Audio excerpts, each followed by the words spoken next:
Audiolibros Joseas 144. Presenta. Radical. Volvamos a las raíces de la fe. Por David Platt. Capítulo 1. Alguien por quien vale la pena perderlo todo. El pastor más joven de una mega iglesia en la historia. Aunque hubiera discutido tal aseveración, esta fue la etiqueta que me pusieron cuando fui a pastorear una iglesia grande y floreciente del profundo sur, la iglesia de Brook Hills en Birmingham, Alabama. Desde el primer día, me encontré inmerso en estrategias para hacer que la iglesia fuera mayor y mejor. Autores que respeto mucho hubieran dicho: decide lo grande que quieres que sea tu iglesia y trata de llegar a esa meta, ya sean 5, 10 o 20.000 miembros. Pronto, mi nombre casi estaba a la cabeza de la lista de los pastores de las iglesias de más rápido crecimiento en Estados Unidos. Allí estaba viviendo el sueño de la iglesia americana. Sin embargo, cada vez me sentía más inquieto. Ante todo, mi modelo en el ministerio es el de un hombre que pasó la mayor parte de su ministerio con 12 hombres. Un hombre que, cuando dejó esta tierra, solo tenía unas 120 personas que hacían lo que él les decía que hicieran. En realidad, era más una mini iglesia. Jesucristo, el pastor más joven de una mini iglesia de la historia. Entonces, ¿cómo podía reconciliar la idea de pastorear a miles de personas, con la realidad de que a mi mayor ejemplo en el ministerio lo conocían por alejar a miles de personas? Cada vez que crecía la multitud, decía algo así: si no comen la carne del Hijo del Hombre ni beben su sangre, no tienen realmente vida. No era precisamente la táctica más indicada para el crecimiento de la iglesia. Casi puedo imaginarme la expresión en las caras de los discípulos. No, que no mencione lo de beber su sangre. Nunca entraremos en la lista de los movimientos con más rápido crecimiento si sigue pidiéndoles que lo coman. Al final de este discurso, todas las multitudes se marchaban y solo quedaban 12. Al parecer, a Jesús no le interesaba venderse a las masas. Sus invitaciones a los posibles seguidores eran, sin duda, más costosas de lo que las multitudes estaban dispuestas a aceptar, y a él parecía no molestarle. En su lugar, se concentró en los pocos que creían en él cuando decía cosas radicales. Y a través de la obediencia radical de estos, cambió el curso de la historia. Pronto, me di cuenta de que esta dirección me llevaba a chocar con la cultura eclesiástica estadounidense, donde el éxito se define por multitudes mayores, presupuestos mayores y edificios mayores. Ahora, me enfrentaba a una alarmante realidad. Jesús despreciaba las cosas que eran más importantes para mi cultura de iglesia. Entonces, ¿qué debía hacer? Me enfrenté a dos grandes preguntas. La primera era simple. ¿Estaba dispuesto a creerle a Jesús? ¿Estaba dispuesto a escoger a Jesús aunque hubiera dicho cosas radicales que alejaban a las multitudes? La segunda pregunta fue más desafiante. ¿Estaba dispuesto a obedecer a Jesús? Mi mayor temor, incluso ahora, es escuchar las palabras de Jesús y hacer oídos sordos, satisfecho con conformarme con algo menor que una obediencia radical a Él. En otras palabras, mi mayor temor es hacer con exactitud lo que hizo la mayoría de la gente cuando se encontró con Jesús en el primer siglo. Por eso escribí este libro. Estoy en un proceso. Aún así, estoy convencido de que no es solo un proceso para pastores. Estoy convencido de que estas preguntas son críticas para toda la comunidad de fe en nuestro país en el día de hoy. Estoy convencido de que como seguidores de Cristo en las iglesias estadounidenses hemos adoptado valores e ideas que no solo son antibíblicos, sino que, en realidad, contradicen el evangelio que decimos creer. Y estoy convencido de que tenemos una opción. Tú y yo podemos decidir continuar como siempre con la vida cristiana y con la iglesia en su totalidad, disfrutando del éxito basado en las normas definidas por la cultura que nos rodea, o podemos darle una mirada sincera al Jesús de la Biblia y atrevernos a preguntarnos cuáles serían las consecuencias si le creyéramos y le obedeciéramos de verdad. te invito a unirte a este proceso. No pretendo tener todas las respuestas. En realidad, tengo más preguntas que respuestas. No obstante, si Jesús es quien dijo ser, y si sus promesas merecen tanto la pena como dice la Biblia, podemos descubrir que la satisfacción en nuestras vidas y el éxito en la Iglesia no se encuentran en lo que nuestra cultura considera más importante, sino en una renuncia radical para seguir a Jesús. Charcos de lágrimas. Imagina una habitación con una iluminación tenue y todas las persianas cerradas. 20 líderes de distintas iglesias de la zona sentados en el piso formando un círculo con las Biblias abiertas. Algunos tenían las frentes empapadas de sudor después de caminar kilómetros para llegar allí. Otros estaban sucios por el polvo de los pueblos desde donde salieron temprano esa mañana en bicicleta. Estaban reunidos en secreto. Vinieron a propósito hasta este lugar a diferentes horas a lo largo de la mañana, a fin de no llamar la atención a la reunión que se celebraba. Vivían en un país de Asia donde es ilegal reunirse de esta manera. Si los pescaban, podían perder su tierra, sus trabajos, sus familias o sus vidas. Escuchaba mientras contaban historias de lo que Dios estaba haciendo en sus iglesias. Un hombre estaba sentado en un rincón.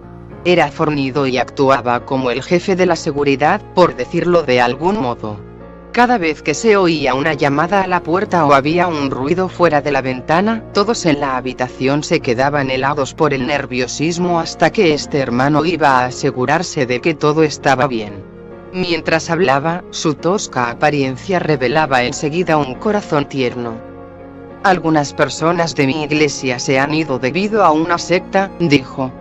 A esta secta en particular la conocían por raptar creyentes, llevarlos a lugares aislados y torturarlos. No es raro que a los hermanos les cortaran la lengua. A medida que contaba los peligros a los que se enfrentaban los miembros de su iglesia, se me llenaban los ojos de lágrimas. Estoy dolido, dijo, y necesito la gracia de Dios para guiar a mi congregación a través de estos ataques. A continuación, habló una mujer al otro lado de la habitación.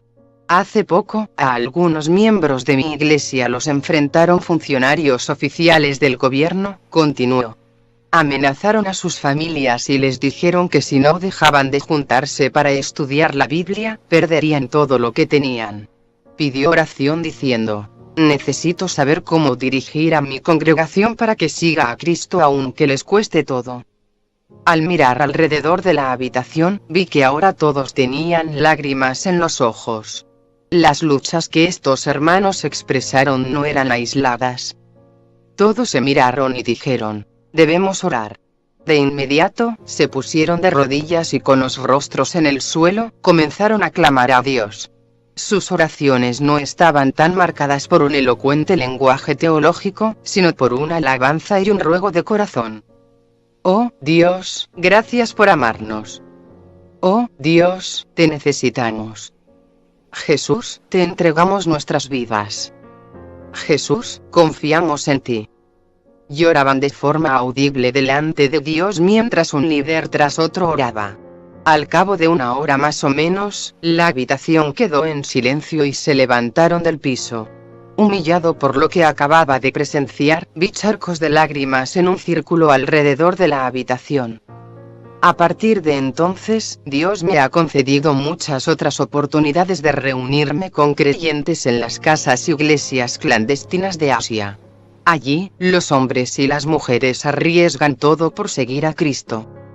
Hombres como Gian, un médico asiático que dejó su exitosa clínica de salud, y que ahora arriesga su vida y las vidas de su esposa y sus 2 hijos para proporcionar atención médica a las empobrecidas aldeas, mientras instruye en secreto toda una conexión de redes de líderes de casas y iglesias.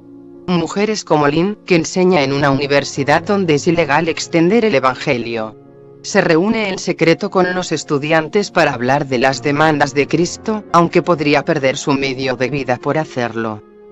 Adolescentes como Shan y Lin a quienes han enviado desde las casas y iglesias de sus aldeas para realizar estudios intensivos y prepararse para llevar el evangelio a partes de Asia donde no hay iglesias.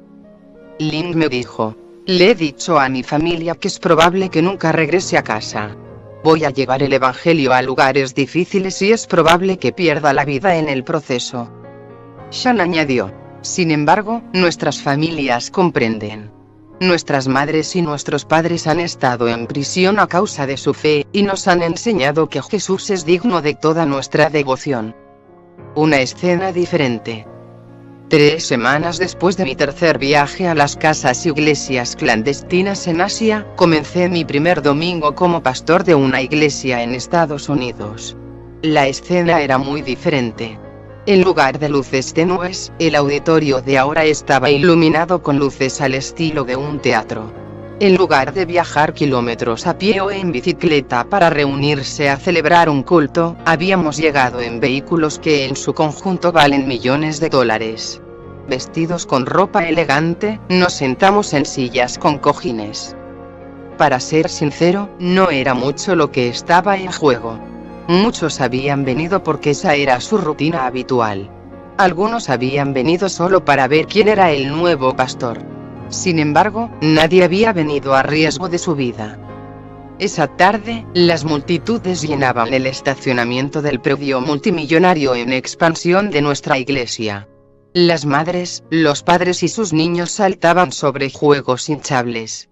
Se estaban discutiendo planes que contemplaban el uso del terreno adyacente para construir un centro de recreación vanguardista con comodidades que pudieran proporcionar más actividades como esta. Por favor, no malinterpretes esta escena. Estaba llena de cristianos maravillosos, bien intencionados, con fundamento bíblico, que querían darme la bienvenida y disfrutar los unos de los otros. Gente como tú y como yo, que solo deseamos la comunión, que queremos participar en la iglesia y que creemos que Dios es importante en nuestra vida.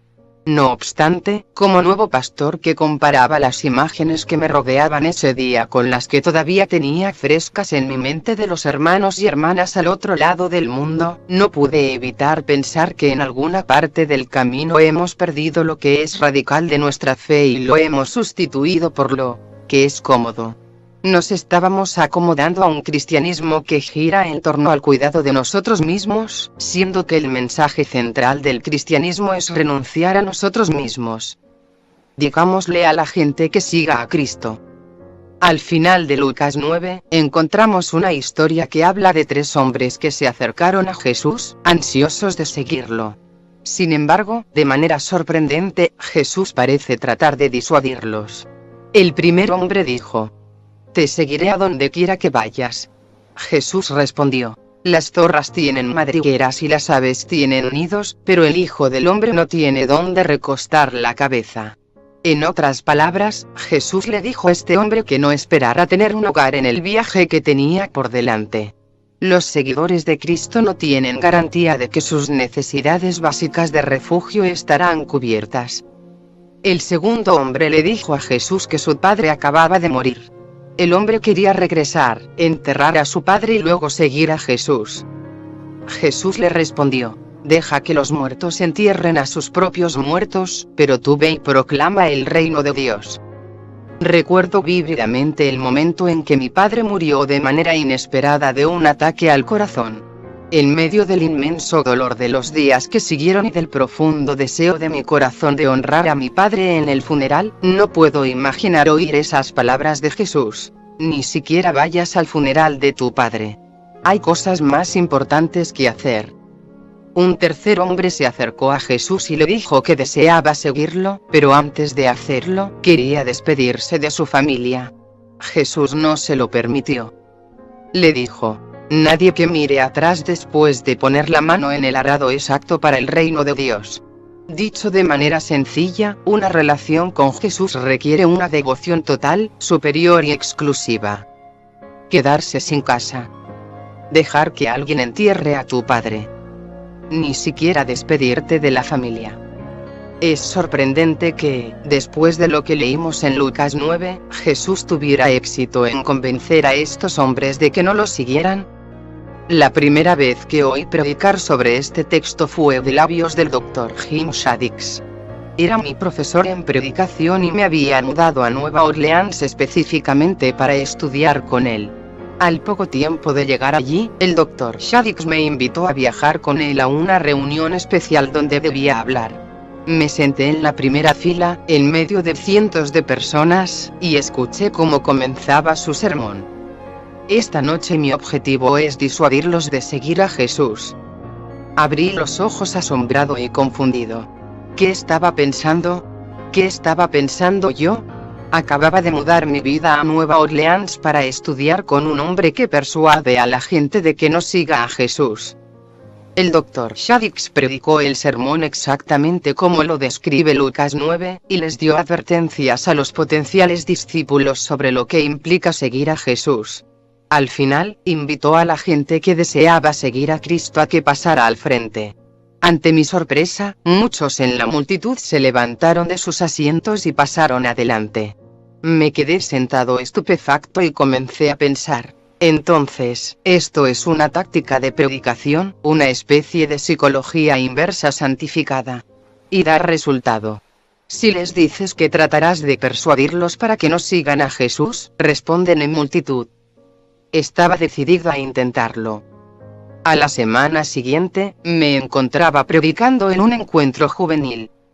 Siguiendo el ejemplo del Dr. Shaddix, me paré orgulloso frente a los estudiantes reunidos esa noche y anuncié: mi objetivo esta noche es disuadirlos de seguir a Jesús. Pude ver que los líderes del encuentro abrían los ojos preocupados, pero yo sabía lo que hacía. Después de todo, hacía unas pocas semanas que estaba en el seminario y esto lo había visto hacer antes. Entonces, prediqué el mensaje e invité a los estudiantes que querían seguir a Cristo a pasar adelante. Al parecer, tuve más éxito que el Dr. Shaddix al predicar ese mensaje. Digamos que estuve parado solo en el frente durante un momento hasta que por fin el organizador del encuentro decidió que era hora de terminar. Por alguna razón, nunca volvieron a invitarme.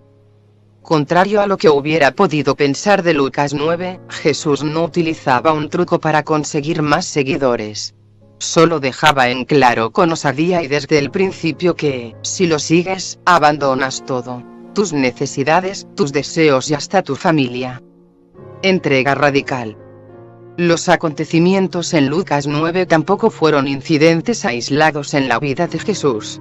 En otra ocasión, cuando estaba rodeado de una multitud de seguidores dispuestos, Jesús se volvió hacia ellos y les recalcó: si alguno viene a mí y no sacrifica el amor a su padre y a su madre, a su esposa y a sus hijos, a sus hermanos y a sus hermanas, y aun a su propia vida, no puede ser mi discípulo. Imagínate oír estas palabras de un desconocido maestro judío en el primer siglo. A la mayoría de nosotros nos hubiera perdido a la primera palabra. No obstante, continuó: y el que no carga su cruz y me sigue, no puede ser mi discípulo. Ahora bien, esto ya está subiendo de tono. Levanta un instrumento de tortura y sígueme. Esto se vuelve bastante extraño y un tanto espeluznante. Imagina a un líder que sube a escena hoy e invita a todos los que quieran seguirlo a tomar una silla eléctrica y ser sus discípulos. ¿Alguien quiere? Como si este versículo no fuera suficiente, Jesús terminó su sensible alegato con una conclusión que tocaba las emociones y los sentimientos más profundos. Cualquiera de ustedes que no renuncie a todos sus bienes, no puede ser mi discípulo. 8. Renuncia a todo lo que tienes, carga una cruz y sacrifica el amor a tu familia. Esto parece muy distinto a: acepta, cree, confiesa y haz conmigo la siguiente oración. Y eso todavía no es todo. Considera Marcos 10, otro momento en que apareció un potencial seguidor. Era un hombre joven, rico, inteligente e influyente. Era un potencial seguidor de primera, por decir poco.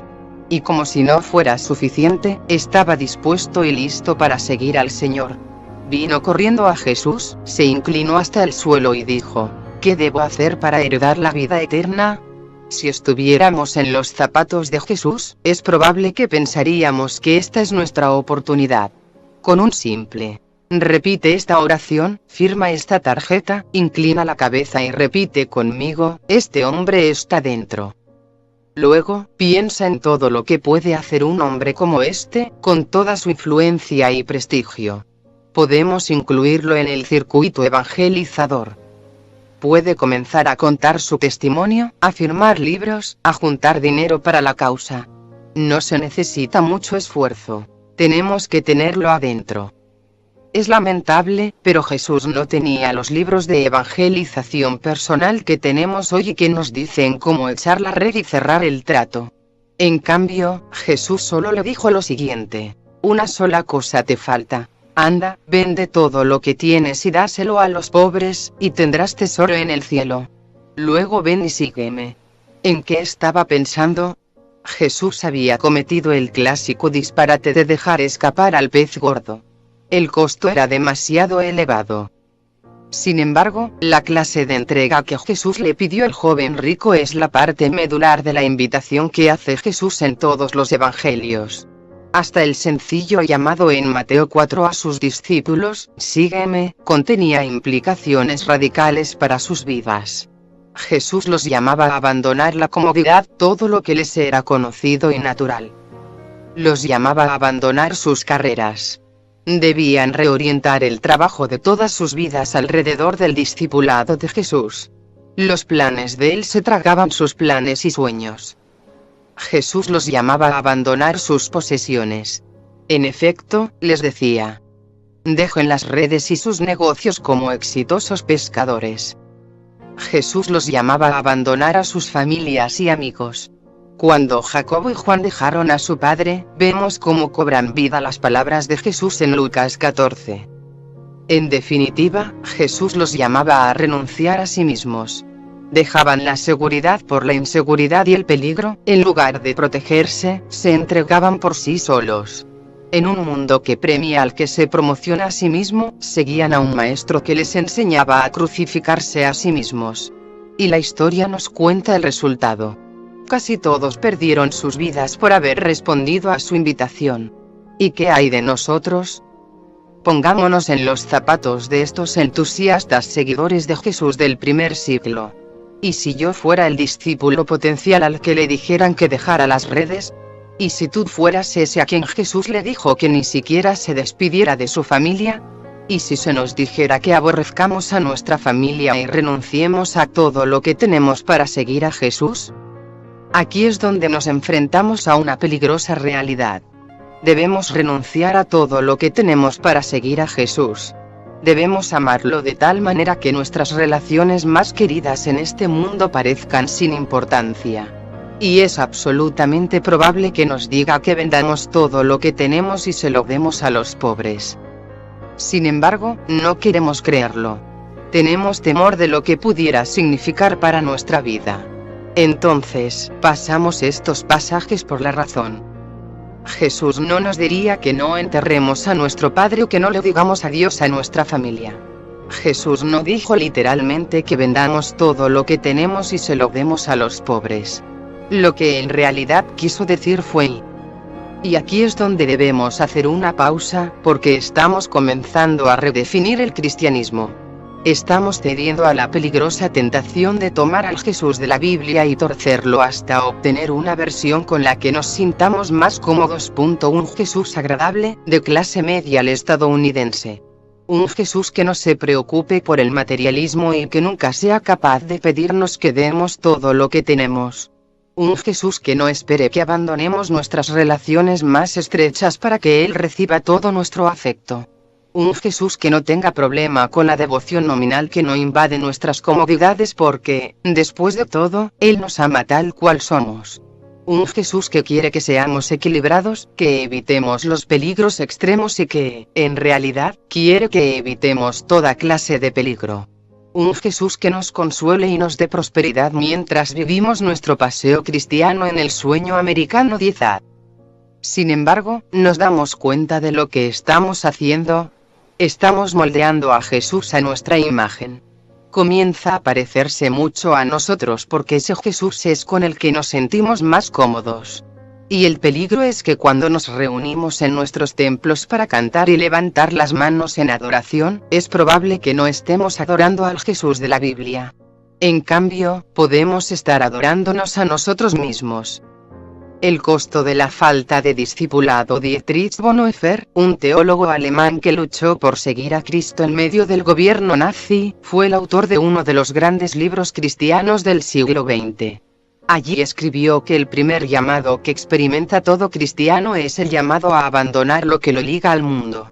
El tema del libro se resume en una potente oración. Cuando Cristo llama a un hombre, le pide que venga y muera. Bonhoeffer tituló de manera muy adecuada su libro El costo del discipulado. Basándonos en lo que nos dicen los evangelios respecto a Jesús, debemos estar de acuerdo en que el costo del discipulado es grande.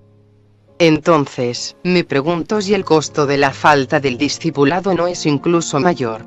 Sin duda, el precio es alto para la gente que no conoce a Cristo y que vive en un mundo donde los cristianos escapan de la fe que lleva a negarse a uno mismo y se acomodan en una fe que les permite la complacencia propia. Mientras los cristianos deciden pasar la vida cumpliendo el sueño americano en lugar de entregar sus vidas para proclamar el reino de Dios, literalmente miles de millones de personas necesitadas del Evangelio permanecen en la oscuridad. Pocos meses antes de ser pastor, me paré en lo alto de una montaña en el corazón de Hyderabad, India. Este punto alto de la ciudad albergaba un templo para los dioses hindúes. Olía las ofrendas que se les habían ofrecido a los dioses de madera que tenía detrás de mí. Vi multitudes de personas delante de mí. En cualquier dirección que girara, podía ver un centro urbano con millones y millones de personas. Fue entonces cuando me di cuenta. La abrumadora mayoría de esta gente nunca había escuchado siquiera el Evangelio. Ofrecen sacrificios religiosos todos los días porque nadie les ha dicho que, en Cristo, ya se ofreció el sacrificio definitivo en su favor. Como resultado, viven sin Cristo y si nada cambia, también morirán sin Él. Mientras estaba parado allí en esa montaña, Dios dominó mi corazón e inundó mi mente con una palabra resonante: despierta. Despierta y date cuenta de que hay cosas infinitamente más importantes en tu vida que el fútbol y una cuenta de ahorros. Despierta y comprende que hay batallas reales que pelear, diferentes por completo a las batallas superficiales e insignificantes en las que te concentras. Despierta las incontables multitudes que hoy están destinadas a una eternidad sin Cristo. El precio de nuestra falta de discipulado es alto para quienes están sin Cristo. También es alto para los pobres de este mundo. Considera el costo cuando los cristianos pasan por alto que Jesús les manda a vender sus posesiones y darles a los pobres y, en cambio, deciden gastar sus recursos en mejores comodidades, casas mayores, autos más bonitos y más pertenencias. Considera el costo cuando estos cristianos se reúnen en los templos y deciden gastar millones de dólares en bonitos edificios donde reunirse, en sillas mullidas donde sentarse y en interminables programas para disfrutar. Considera el costo para las multitudes muertas de hambre que quedan fuera de la puerta de la opulencia cristiana contemporánea. Recuerdo cuando me preparaba para hacer el primer viaje a Sudán en 2001.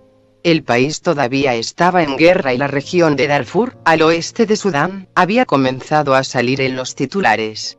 Un par de meses antes de partir, recibí una publicación cristiana de noticias en el correo electrónico. La portada tenía dos titulares uno al lado del otro. No estoy seguro de si el editor planeó poner estos titulares en particular uno junto al otro o si, en realidad, se le pasó por alto y cometió un grave error. El título de la izquierda decía: Primera Iglesia Bautista celebra la inauguración de su nuevo edificio de 23 millones de dólares. A continuación, un largo artículo elogiaba el nuevo y costoso santuario. Describía en detalle el mármol exquisito, el intrincado diseño y los hermosos vidrios de colores. A la derecha, había un artículo mucho más pequeño. El título decía: Ayuda humanitaria de los bautistas a los refugiados sudaneses. Como estaba a punto de ir a Sudán, este título atrajo mi atención. El artículo describía a 350.000 refugiados al oeste de Sudán que morían de desnutrición y que no podían llegar al final del año. Brevemente, explicaba sus sufrimientos y contingencias. La última oración decía que los bautistas enviaron dinero para ayudar a aliviar el sufrimiento de los sudaneses. Me entusiasmé hasta que llegué a la cifra. Ahora, recuerda lo que decía la izquierda. Primera Iglesia Bautista celebra la inauguración de su nuevo edificio de $23 millones. A la derecha, el artículo decía: los bautistas recaudaron $5.000 para enviarles a los refugiados al oeste de Sudán. $5.000. Esto no alcanza para movilizar un avión hasta Sudán y mucho menos una gota de agua para la gente que la necesitaba. $23 millones para un adornado santuario y $5.000 para cientos de miles de hombres, mujeres y niños que morían de hambre, sin tener fe en Cristo en su mayoría. ¿A dónde nos equivocamos? ¿Cómo llegamos al punto en que esto resulta tolerable? Por cierto, el costo de la falta del discipulado es grande. El costo de los creyentes que no se toman en serio a Jesús es vasto para quienes no conocen a Cristo y devastador para quienes mueren de hambre y sufren en el mundo. Sin embargo, no son solo ellos los que pagan el costo de la falta de discipulado. Nosotros también lo pagamos. El llamado a atesorar. ¿Captaste lo que dijo Jesús cuando le respondió al joven rico que abandonara sus posesiones y se las diera a los pobres? Escúchalo otra vez, en particular la segunda mitad de la invitación de Jesús. Anda, vende todo lo que tienes y dáselo a los pobres, y tendrás tesoro en el cielo. Si nos descuidamos, podemos torcer el concepto de estas declaraciones radicales de Jesús en los evangelios y comenzar a pensar que no quiere lo mejor para nosotros. Pero sí lo quiere. Jesús no trataba de privar a este hombre de todo placer. En su lugar, le estaba ofreciendo la satisfacción del tesoro eterno. Jesús le quiso decir: será mejor, no solo para los pobres, sino para ti también, que rindas las posesiones que te mantienen cautivo. Vemos que lo mismo se repite en Mateo 13. Allí, Jesús les dice a sus discípulos: el reino de los cielos es como un tesoro escondido en un campo. Cuando un hombre lo descubrió, lo volvió a esconder, y lleno de alegría fue y vendió todo lo que tenía y compró ese campo. Me encanta esta figura. Imagínate ir caminando por un campo y tropezarte con un tesoro que es más valioso que cualquier otra cosa por la cual pudieras trabajar o que pudieras encontrar en esta vida. Es más valioso que todo lo que tienes y todo lo que tendrás en el futuro. Miras a tu alrededor y te das cuenta de que nadie más se ha dado cuenta de que el tesoro está aquí. Entonces, lo cubres enseguida y te alejas como si no hubieras visto nada. Vas a la ciudad y comienzas a vender todas tus posesiones a fin de tener el dinero suficiente para comprar ese campo. El mundo piensa que estás loco. ¿Qué estás pensando?, te preguntan tus amigos y tu familia. Compraré ese campo que está allí, les respondes. Te miran incrédulos. Esa es una inversión absurda, dicen. ¿Por qué te estás deshaciendo de todo lo que tienes? Tengo una corazonada, les respondes y sonríes para tus adentros al alejarte. Sonríes porque sabes la verdad. Sabes que, en realidad, no estás deshaciéndote de nada. Por el contrario, estás ganando. Sí, abandonas todo lo que tienes, pero al mismo tiempo ganas más de lo que podrías tener de otra manera. Entonces, con alegría, vendes todo, renuncias a todo. ¿Por qué? Porque has encontrado algo por lo que vale la pena perder todo lo demás. Esta es la imagen de Jesús en el Evangelio. Él es algo, alguien, por quien vale la pena perderlo todo. Y si nos alejamos del Jesús del Evangelio, nos alejamos de las riquezas eternas. El costo de la falta del discipulado es profundamente mayor para nosotros que el costo del discipulado. Porque cuando abandonamos las baratijas de este mundo y respondemos a la invitación radical de Jesús, descubrimos el infinito tesoro de conocerlo y experimentarlo a Él. Él lo vale. Esto nos lleva a la pregunta crucial que debe hacerse todo el que profesa seguir a Jesús o quien piensa seguirlo. ¿De verdad creemos que Él vale lo suficiente como para abandonarlo todo? Tú y yo creemos de verdad que Jesús es tan bueno, tan satisfactorio y tan gratificante como para dejar todo lo que tenemos, todo lo que poseemos y todo lo que somos para encontrar la plenitud en Él. Tú y yo le creemos lo suficiente como para obedecerlo y seguirlo a donde quiera que nos lleve, aun cuando las multitudes en nuestra cultura, y tal vez en nuestras iglesias, vayan en dirección opuesta. En este libro quiero mostrarte que, con la mejor de las intenciones, nos hemos apartado de Jesús. En muchos aspectos, hemos adoptado a ciegas y sin saberlo valores e ideas que son comunes en nuestra cultura, pero que van en contra del evangelio que enseñamos. Aquí estamos, en medio de un sueño americano dominado por el avance personal, la autoestima y la autosuficiencia, por el individualismo, el materialismo y el universalismo. Sin embargo, quiero mostrarte la desesperada necesidad que tenemos de volver a revisar las palabras de Jesús, de escucharlas, de creerlas y de obedecerlas.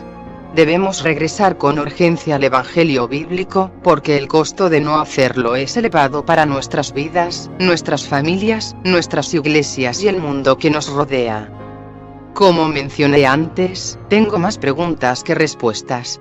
Además, cada día veo más desconexión entre el Cristo de la Escritura y el cristianismo que caracteriza mi vida y la iglesia que Dios me ha confiado para que guíe. Todavía me queda mucho por recorrer. Todavía nos queda mucho por recorrer. Sin embargo, quiero conocerlo. Quiero experimentarlo. Quiero formar parte de un pueblo que se deleita en él como los hermanos en la iglesia clandestina de Asia que no tienen nada más que a él. Y quiero formar parte de un pueblo que lo arriesgue todo por él. Hoy en día, por el bien de más de 1.000 millones de personas que todavía ni siquiera han oído el Evangelio, quiero arriesgarlo todo. Por el bien de 26.000 personas que hoy morirán de hambre o de alguna enfermedad previsible, quiero arriesgarlo todo. Por el bien de una iglesia cada vez más aislada y relativamente ineficiente en nuestra cultura, quiero arriesgarlo todo.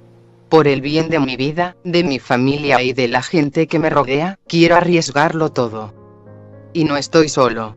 En la familia de fe a la que tengo el privilegio de liderar, me acompañan acaudalados médicos que están vendiendo sus casas para darles a los pobres o que se van al extranjero. Exitosos líderes de negocios que están movilizando sus compañías para ayudar al que sufre.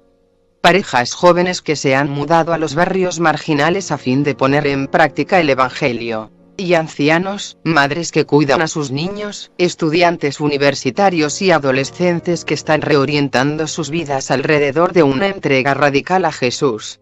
Les presentaré a muchos de ellos en el transcurso de este libro.